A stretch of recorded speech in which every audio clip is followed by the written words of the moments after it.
off. Need to rethink this. Out of my way, Hunt. Walker, we got a problem. There's a storm and we need... Enough talk. I'll see you in Paris.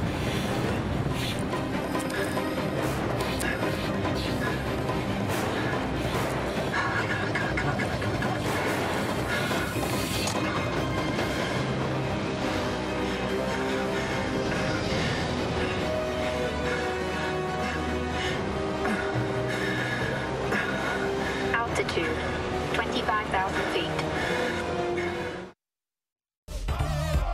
Yeah. Hammer time.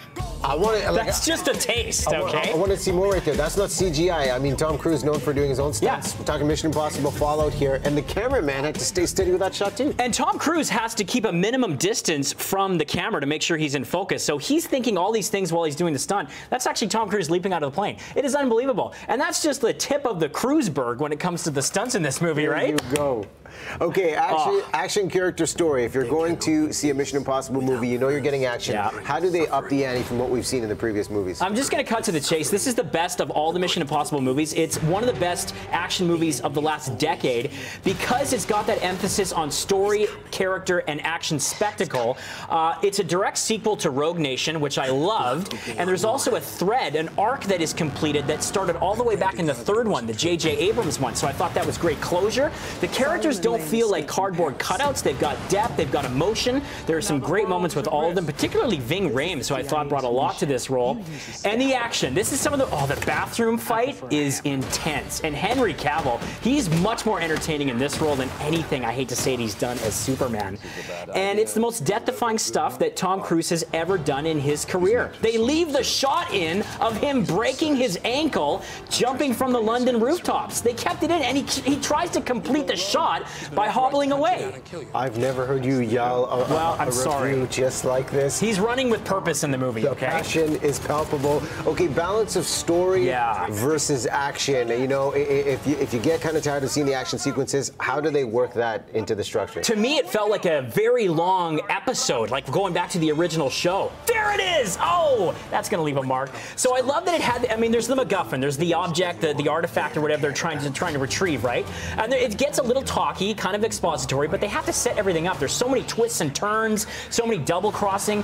And what I love, too, is that it pays attention to the fact that Ethan Hunt as a character has been doing this for over 20 years. The first one was in '96, so at times he gets his butt handed to him in some of the fight scenes, and he's a little bit weary, you know? Like, a bad guy gets away on a rooftop in one scene, and he looks like he just wants to lay down and take a nap. So they acknowledge the age of the character, which I thought was great. It brought so much humanity to him overall, and this is why we go to the movies. This is a spectacle. This is an event film that deserves your money.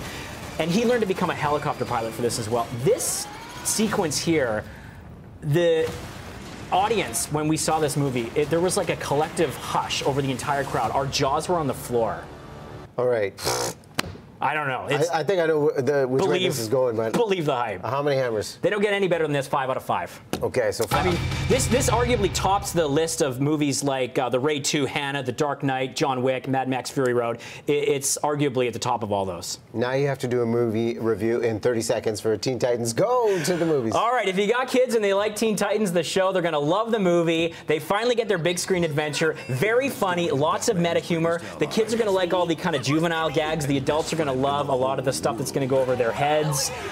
Vibrant animation, lots of action. Reminded me a lot of the Lego movie. I haven't followed the show, but I really dug these characters, so I got right into it. A little bit madcap at times, some potty humor, and the story feels like an episode, but I think people are going to be generally satisfied with this if you have a little bit of superhero fatigue. How many hammers? 3 out of 5. So not a bad weekend at the movies. That's right. Plus air conditioning. Win-win. Go see Fallout on the IMAX if you can as well. Oh, yes. Appreciate the spectacle. Okay, Thor, thanks for the review.